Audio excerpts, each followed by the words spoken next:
Hello, good morning and welcome to News Desk. My name is Stephen NT and I'm sitting in for Kemini. Now, yesterday, fire engulfed a plush students' hostel at the Kwame Nkrumah University of Science and Technology in Kumasi. The fire is said to have started around 5:36 p.m. on Thursday evening, destroying the last part of the three-story building. The hostel, known as Crystal Rose Hostel, accommodates both Ghanaians and Nigerians, but most of them are Nigerians. The cause of the fire is yet to be confirmed, and we're told that at the time of the fire, most of the students were already on break for the Christmas and New Year celebration. We have on the line now our Ashanti regional correspondent, Mohammed Nuruddin, to give us an update on the ground. Hello, Nuruddin, how are you? Hello, Steve. I'm doing well. Great. Now, this fire that gutted the hostel, is there anything you can report apart from the situation we heard of yesterday? Yeah, Steve. What we have gathered so far is that the fire service personnel are yet to ascertain the cause of the fire, but what we are gathering now is that students are telling me that. Well, we've lost Mohammed Nuruddin, and we'll make an attempt to still raise him back on the line so that we can have this conversation. So, like we said, fire yesterday engulfed a plush student hostel at the Kwame Nkrumah University of Science and Technology, and the confirmation we had from our reporter Mohammed Nuruddin, who was on the ground, is that the fire is said to have started around 6 p.m. on the third floor of the four-story building. The cause of the fire, we're told, is blamed on illegal electricity connection. This is yet to be established, though. One fire tender was dispatched to the fire scene. The fire tender actually ran out of water and had to go for a refill. Information gathered reveals that there were some students in the facility at the time the fire started, but no casualties were recorded or have been recorded. Now, we're told that if not for the intervention of the fire service personnel, all the building would have raised down. So, Mohammed Nuruddin, now, the reports we had was that the fire service did a great job to stop the fire from spreading from the hostel to other parts of the university. What can you report about that? Yeah, it is true that the fire service personnel were able to do a very good job here. And, this is a three-story building, and so the last floor was the one that the fire gathered. So the fire service people were able to put that part off. So it didn't extend to any part of the building apart from the last floor. But like I was saying, most of them were not around because they were on break 3 week vacation. And so, but their things were there. And so most of their books and then some of their fridges and then so many things were bent. Right, so Nuruddin, what have you gathered about the exact cause? I know that this has not been established, but snooping around, what have people been telling you, or what are they suspicious could possibly be the cause of this fire? Yeah, they are saying this could be an illegal, the fire come from an illegal source, because they're saying that, some of them are telling me that illegal connection is going on there. There was the kind of legal connection in that particular hostel. So they are suspecting that the fire could come from that source. And they are also saying most of the students, when they are going out, they don't switch off their electrical gadgets. So it could also come from that source. But most that I say, so a few minutes ago, I was with some of the students, and they also giving me the same explanation, and they are also following on the ECC to always come and then make some kind of supervision, because they think that if the ECG begins to do that, all these things will come to an end. But Steve, I have some of the affected students, one Nigerian here who would like to speak to. Yes, Nuruddin would like to speak with him, yes. All right. All right. Good morning, man. Good morning. Hello? Yes, we can hear you. So you were told that you reside in this hostel, correct? Yes. Yes, So, sir. right. So you are Ghanaian or you're Nigerian? I'm Nigerian. You're Nigerian. So it means that you didn't go for Christmas or spend the holidays with your family, and you were in Ghana at the time of the fire. Yeah. So what can you report? I mean, our reporter has told us how the fire started and all, but we're wondering, as a resident, what did you see, or how was the news broken to you? Okay, I was on my bed sleeping when I heard noise around outside. And I came out to check. I saw smoke everywhere and fire moving towards my own room. I had to just stay out of the room. That was Right. If you could speak louder a bit, we're not hearing you. So you were telling us that you were on your bed, and then what? You saw the fire, or I heard noise, people running and hitting doors to leave their rooms. Yeah, so I checked through my balcony to know what was happening. I saw smoke everywhere. Everywhere was just full of smoke, and fire was coming towards my own room. So what did you do? What was your first reaction? To leave. So what did you do? What was your first reaction? What I had to do was to leave, run downstairs, run for aid or something. I came down, I met everybody outside. And of course, I want to believe that you left all your belongings and everything. Yeah. So can you tell us the extent of things you have lost, or the value? Are you able to do that? I can't estimate the value, but I can actually pinpoint what I lost. So like what? Cars, for sure. Right. So fridges, and stuff, clothes, everything, documents, all my credentials. everything is gone. So what are university authorities telling you? I mean, I know that the cause of the fire is yet to be officially established, but are you in contact with university authorities or the owners of the hostel? We've not heard anything so far so good, but we're about to start visiting of students to see what is happening for us. Right. So but at the moment we've not heard anything. What are you planning to do yourself as an individual who is in this situation? Did you have a personal insurance? No. So your belongings that are lost were not insured, and you totally lost everything? Yeah. Did your contract with the hostel, the owners of the hostel, I want to believe that it's a private hostel or belongs to the university? It's a private hostel. Did your contract by any means offer you guarantees or insurance in the event of anything of this nature? Not of any sort I remember, though, for real. Are you emphatic about that? Do you know? I mean, do you remember or recall exactly what you signed to? No. So there's nothing like that. That must be worrying for you. Are you worried? Yeah, really worried, brother.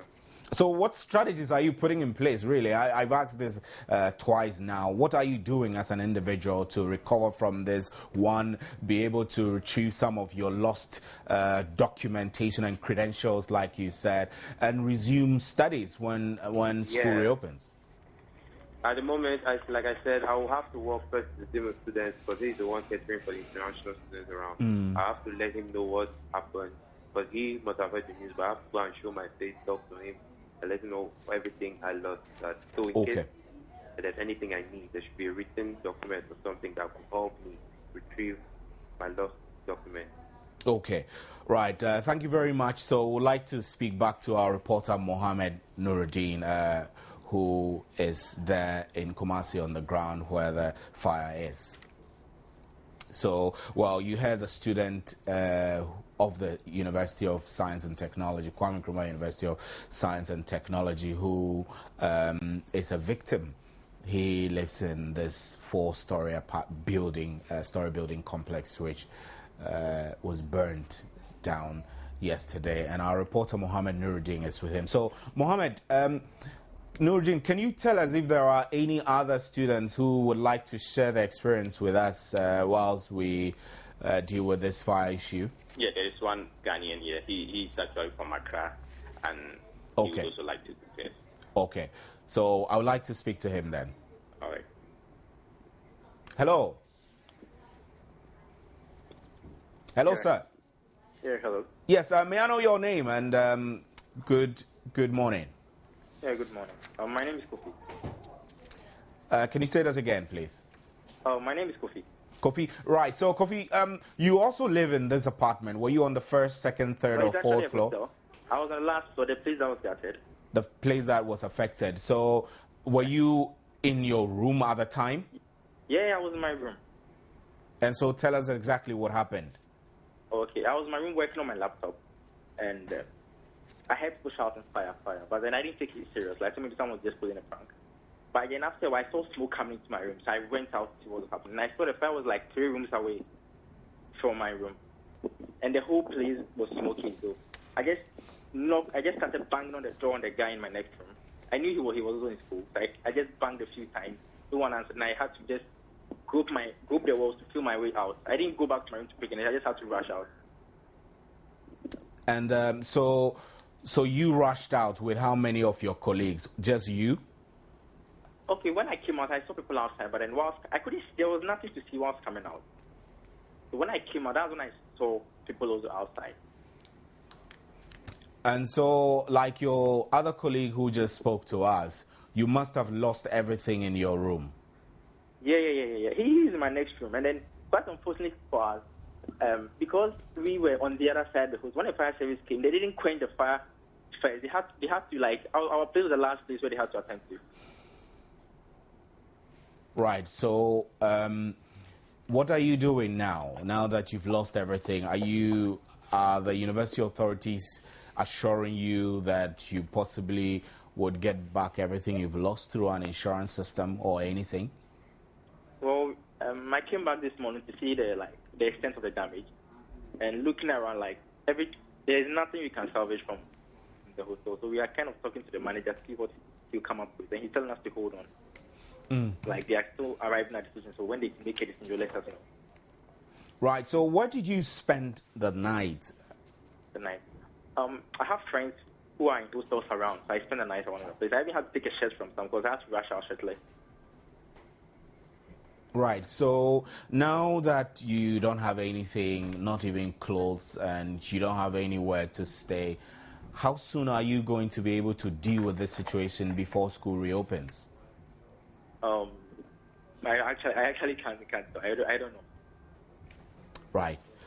Govi, we are very grateful for your time, and we sympathize with you and your other colleagues who have lost personal belongings in this fire at the KNUST. So that's Kofi there, who is a student of the Kwame Nkrumah University of Science and Technology. As we are reporting, fire yesterday engulfed the plush student hostel at the university around 6 p.m. It started on the 3rd floor, according to the information we have from our reporters on the ground. And the one fire tender which was dispatched to the fire scene ran out of fire and had to refuel. Information gathered reveals that there were some students in the facility. We've spoken to some of them at the time the fire started. They were there, but no casualties have been recorded or were recorded. And we're also told that the fire service did a great job to contain the fire so it doesn't move to adjoining buildings of the university. We still have on the line our reporter, Mohammed Nuruddin. So, Nuruddin, now that we've spoken to these students, I need to know from you whether you've gathered anything from the police, the fire service, school authorities, or the managers of the hostel. Yeah, the managers are not yet in, but we've spoken with the porters who told me that the rooms that went, about 37 of them got burnt, 37 rooms, and some of the rooms accommodate at least two students. So we trying, the fire service personnel are just in and they are doing their own investigation. So afterwards we'll talk to them and then find out what they have also gathered. And then we'll also be talking to the managers to find out how they're going to help the students, what they're going to do to them, because school has just resumed today. They've just opened school today, and most of them, as I'm speaking now, most of them are in, and they are thinking of where to lodge for the next few days. So we'll be finding out all these things from them.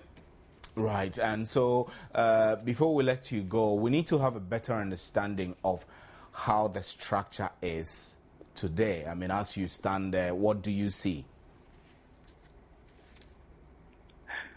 Yeah, it is a three-story building, and you know, with this kind of building, I don't know if the fire service personnel were not getting access to the back of the building because of the structure and how it was built. Getting access to the back of the building was quite difficult for them. So when they came, they stood in front of the building to fight the fire. So it took them some time before they were able to extend their distance to the back of the building to quench it. So if you look at this building, you can say that there wasn't some kind of access, possible way of getting to the back of it. Though we have some streets below, but there were some buildings that the fire service center couldn't be able to get to the back of the building to fight the fire. So I think what I can say now is with coasters like this, it will be good that where they would have some kind of access where cars can pass to the back of the building to get to fight any incident like this as easy as possible. Right, thank you very much. Mohammed Nuruddin is our Ashanti regional correspondent who is giving us a quick update there on the fire which engulfed the 4-story building students hostel at the Kwame Nkrumah University of Science and Technology. This is News Desk. My name is Stephen Enti, and we'll take a short break. We'll be right back. Stay with us.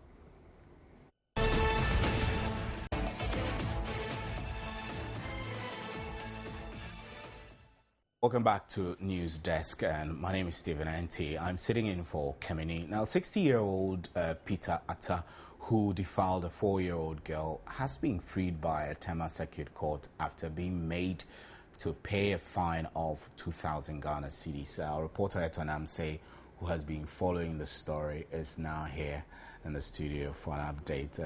So, Mrs. Say, I'm sure that it's not many times that you hear people going, Mrs. Say, how are you? I'm fine. You look very good. Thank you. But I don't think you're happy with this development where the 60-year-old who defiled the lady, the 4-year-old girl, was freed. I am not. You're not too excited about that. You know, it's a sad day for Ghana. It's a sad day for... Right. So, I think we should take the story first so that people will get a better understanding of what we'll discuss. So we'll be right back. So here is a playback of the story of the 60-year-old who defiled the 4-year-old girl. This is Peter Atta, a 60-year-old man married with 4 children. Peter is a native of Have Afiadenigba in the Volta region, but lives at Pobiman on the Accra-Nsawam Road. He has been in police custody for over 7 days as the Dodowa police prepares him for court on Thursday. Peter pleaded guilty to defiling a 4-year-old girl who was sleeping at a construction site where her grandmother left her to get ice water for her customers. The suspect is lawfully in custody and will be appearing again in court, to answer charges of indecent assault. The last time the news team visited the home of the 4-year-old on December 28, her grandmother was very apprehensive. She didn't want access to the child, but the police, against her wish, took the victim to the police hospital where she was thoroughly examined. The next day, December 29, when the police went back to check up on the victim, they were informed her grandmother had run away with her. It is very sad. We put a lot of effort into this particular case. One, the grandmom failed even to take the child to the hospital. Police, we are seriously looking for this woman, because it is not appropriate for her to do so. We believe that she wanted to undermine justice, and that opportunity need not be granted at all. So we'll go all length, to trace her wherever she finds herself. So we decided to visit the victim's residence on Monday, January 7, 2014, to confirm whether she had indeed run away with the victim.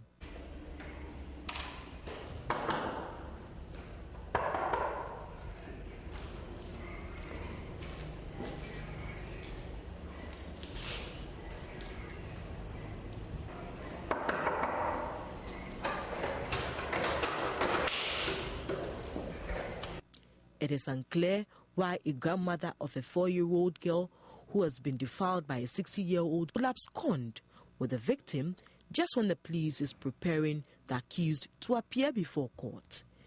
The police say it suspects the grandmother had been given a lot more money or had been threatened by the accused family. However, Superintendent Kwesifori is confident the victim's absence will not deter the court from punishing Peter Atani. We have other witnesses in the case.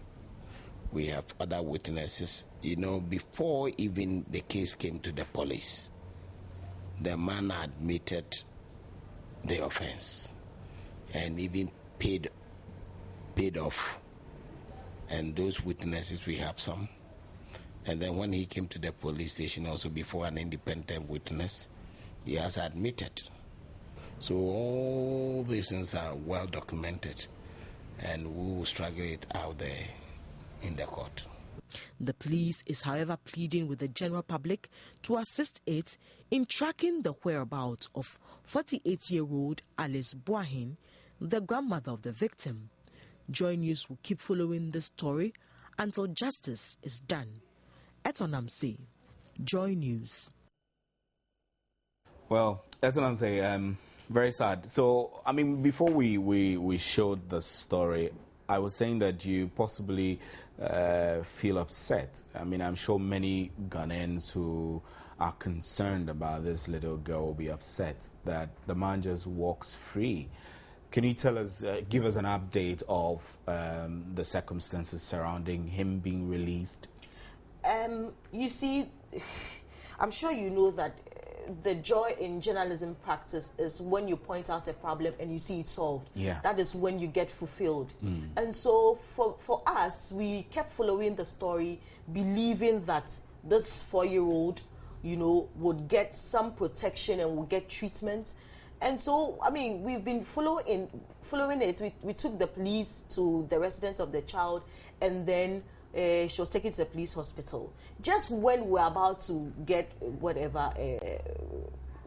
just when the man was being prepared to appear before court, the woman absconds with the 4-year-old. We went to the restaurant, we couldn't find her. So I'm sure that all that was factored into whatever judgment the magistrates who sat on the case gave. And so I should think that, and you see, when the thing happened, it happened 4 days we found out. So it was after a week before she was taken to the hospital. Yeah. And so the doctor didn't see traces of the sperm that we were supposed to see. So all the medical report wasn't as strong, even though the medical report indicates that her hymen is broken. She's got several sores around her vaginal area. It didn't see sperms. So the man Which was possibly charged. meant that there was nothing was established. Yes. That there was penetrative sex. Yes. So the man was charged with indecent defilement, and I don't know how grievous such a case would be, such a charge will be. A charge will be. So maybe all that were factored into whatever judgments. But I think that even that, you know, it's not as stringent or it's not as stiff punishment for a 60-year-old. What is so attractive about a 4-year-old, Steve? So I mean, it's just the law. Perhaps within the law, he was fined, and if that is a law, then it's a sad day for the rule of law. It's a sad day for justice. It's a sad day for people who are into journalism, human rights journalism, reporting. It's a sad day for the 4-year-old who, through no fault of hers, you know, is almost paralyzed. Steve, you should feel I've what seen the I video feel of now. the girl walking with a bucket of water. The day I got there, she was dripping. And the only medication she was on at that time was sitting on hot water from morning and then evening, and then taking a painkiller. Steve. So we still don't know where the girl is as of now. As of now, nobody knows where. This morning I spoke to Superintendent Kwesi Fori. He says they go on patrol at the residence every morning, and they've been there already, and the woman is still not back with the child. We don't know where she is. Well, we earlier had an interaction with Kwesi Fori. I reckon that we'll play that interaction with you for you now.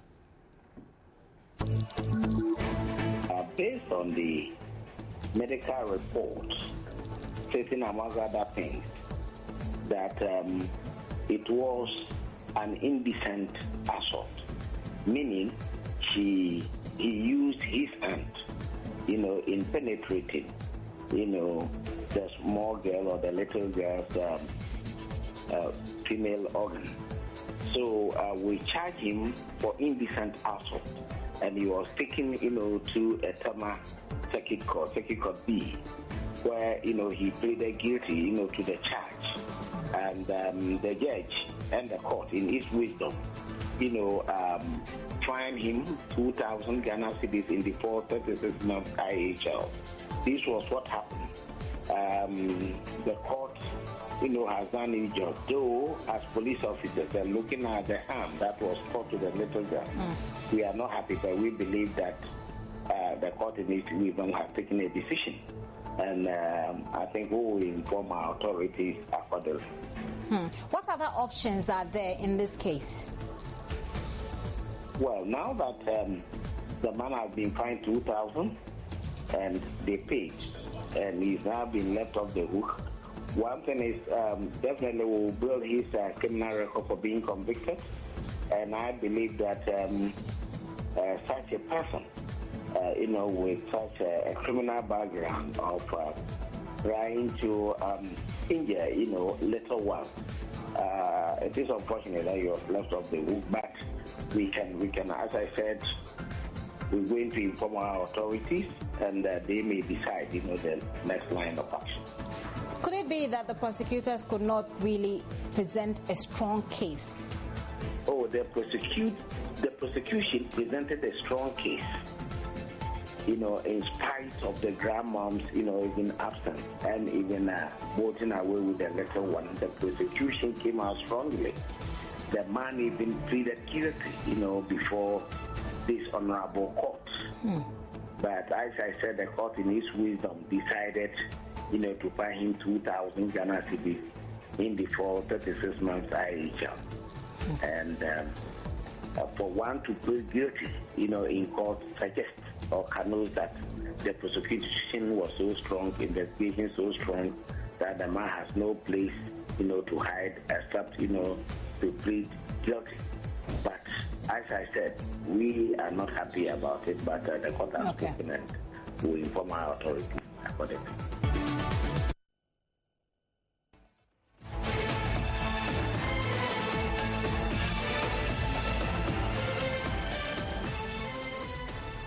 Well, that was an earlier telephone conversation with Joynews' Gifty Ando Apia this morning with Superintendent Kwesi. That was an interaction with Kwesi Fori last night. So, Etonam, what are the police saying about this? Is there anything they can do? Are they hoping to do anything? I mean, or that's it. When I last spoke to Superintendent Kwesi, he said they were going to appeal because 2,000 Ghana cedis cannot be compared to a child who is almost paralyzed. Perhaps if the magistrate saw the video of how, you know, what the state of that child is, she will review the punishment. She will not give an option of either choosing between 36 months in prison and then 2,000, paying 2,000 Ghana cedis. But do we know whether the man pleaded guilty? He pleaded or not? guilty. He pleaded guilty. He pleaded guilty to the charge of indecent defilement against a 4-year-old. Yes, he pleaded and he guilty. was asked to pay 2,000 Ghana cedis. Very absurd. Or in default 3 years in prison. He was fined. He was supposed to either choose between 36 months in prison or pay 2,000 Ghana cedis. And of course, to who can't afford 2,000 Ghana cedis, Steve? It's very sad, isn't it? It is. So, I mean, if you have 2,000 cedis, you can possibly put the money down as a deposit to defile a little child. Easy. Anyway, so I mean, from now on, I mean, I know that we should be seeking closure to this. For you as a journalist, what are your plans? Are you hoping to continue covering this to ensure that we locate the grandmother and the child? Already, we've put the woman's face on air. We are really looking for her. The police is looking for her, and I have confidence in the police. I know she'll be tracked down wherever she is, because the police is not comfortable with the child, the child living with her grandmother. You know, obviously she doesn't have the interest of the child at heart. I've also spoken to the gender ministry. I want to know what their take is. We're speaking to DOFSU. We just want to know what exactly the law on defilement is, and whether really is stringent enough. Maybe we need to review it. We need to review that law. That's what I'm saying. We're very grateful for much, your time here Steve, this morning on News Desk, and we're making an effort to establish contact with the domestic violence unit of the Ghana Police Service, and so we'll take a short break, and when we return, we'll hope to speak to them about this particular incident, and possibly if there are other things of this nature they'd like to share with us. We'll be right back. Stay with us.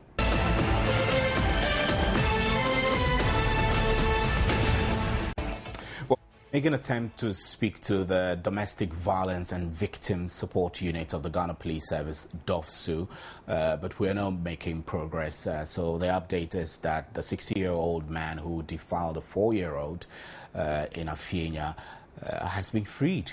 He was freed after being fined by the Tema Circuit Court to the tune of 2,000 Ghana cedis, but in default spent 3 years, 36 months in prison. So you heard our reporter Atani say earlier on that. So we'll take some of your messages that have come through on our social media, Facebook, and then we still, well, I'm told that we have on the line, okay, I beg your pardon. So we'll take some of your messages, and then we still try to establish contact with a representative from the Domestic Violence and Victim Support Unit of the Ghana Police Service. A couple of your text Facebook messages. Eziebo Ebenezer Chidiebere, you say that who can tell me what's happening in India? Well, we're not discussing India now. And Bridget Chidi says that bribery and corruption everywhere.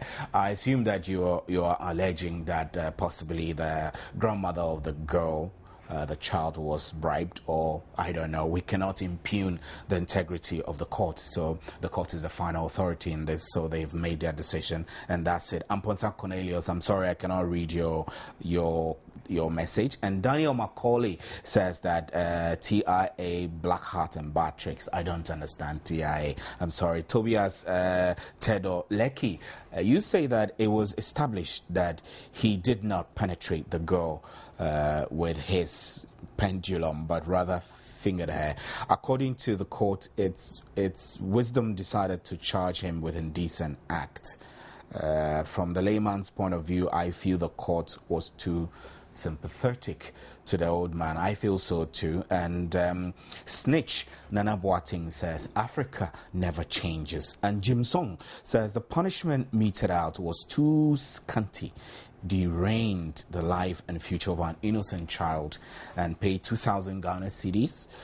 Where is Shraj and the like? No justice at all. And Jim Song again says, he should rot in jail.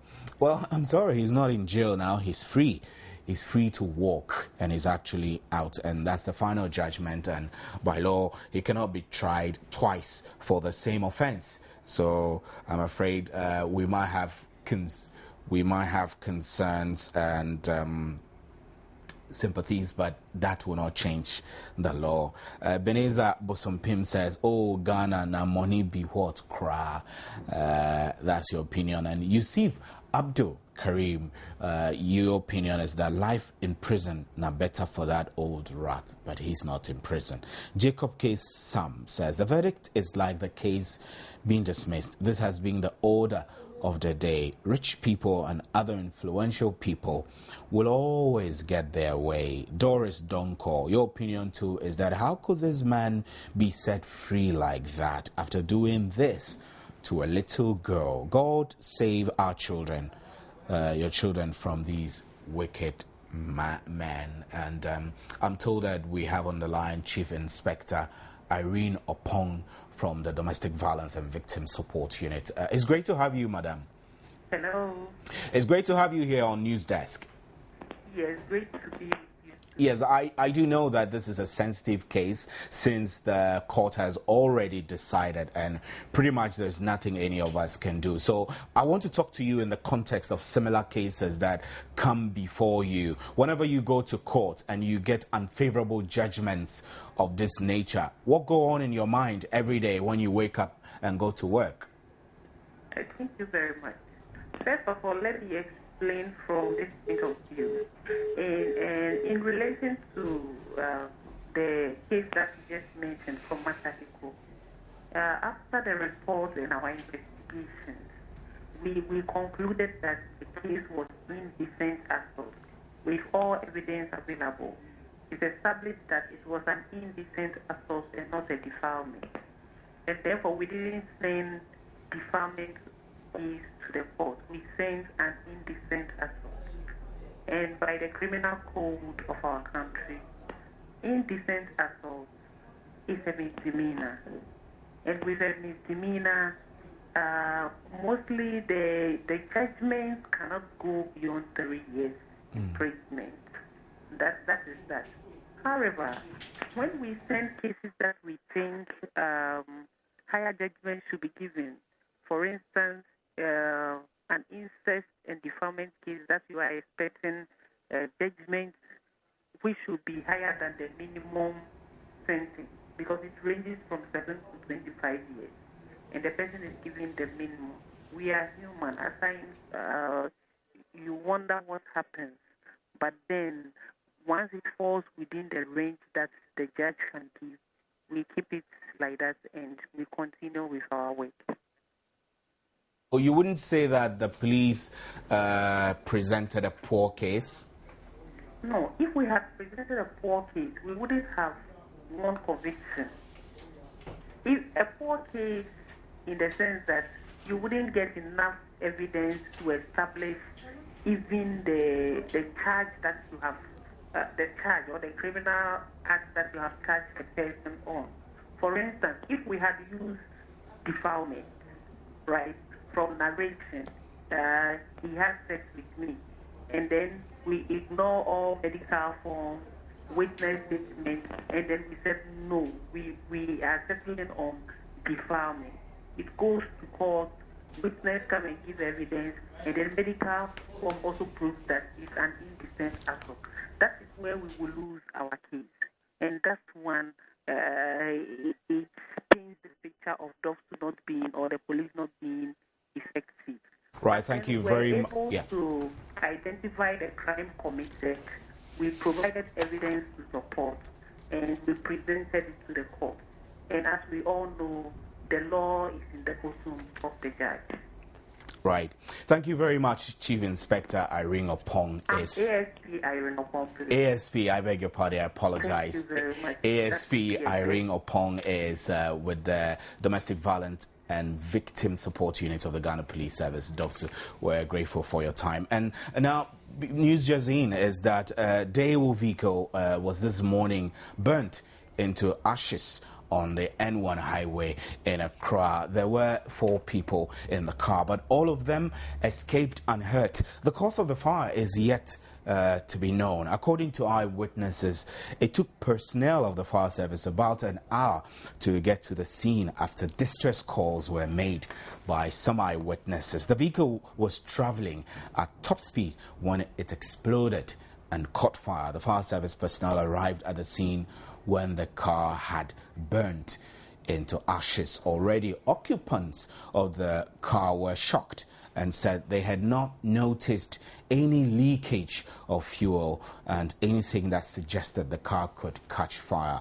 Personnel, the police have begun investigations into this incident. We have an eyewitness now on the telephone. Quickly, we'll speak to. We earlier spoke to an eyewitness. Let's hear him. The car was moving on very well and it got stopped. After stopping, the fire just set ablaze by the car, and the driver and the passengers were struggling out to come out. And after that, as they come out, that's where first all of them has gone out. So after that, after coming out, that's where we started begging for a fire extinguisher to quench the fire. So after that, we couldn't make any effort of quenching the fire. So this is the result of all the things that has happened. Does it mean that the driver didn't have a fire extinguisher in his car? Yeah, he didn't have the fire extinguisher, because at first how the thing started first with a little fire. How the thing started with a little fire. He didn't have the like he should. If like he has the extinguished fire, he would have quenched the fire for a long time. So he didn't have the extinguisher, and we went in and begged for more. And as we begged for more, it will not go. We didn't finish. So how many passengers? There were 4. Yeah, none of them got hurt. So where is the driver? The driver, he escaped. We don't know where he is. How many hours did it take before the fire service got here? Oh, like 1 hour. But what surprised me most is that it's about the police service. They were just under the traffic light for 10 minutes. They are not here.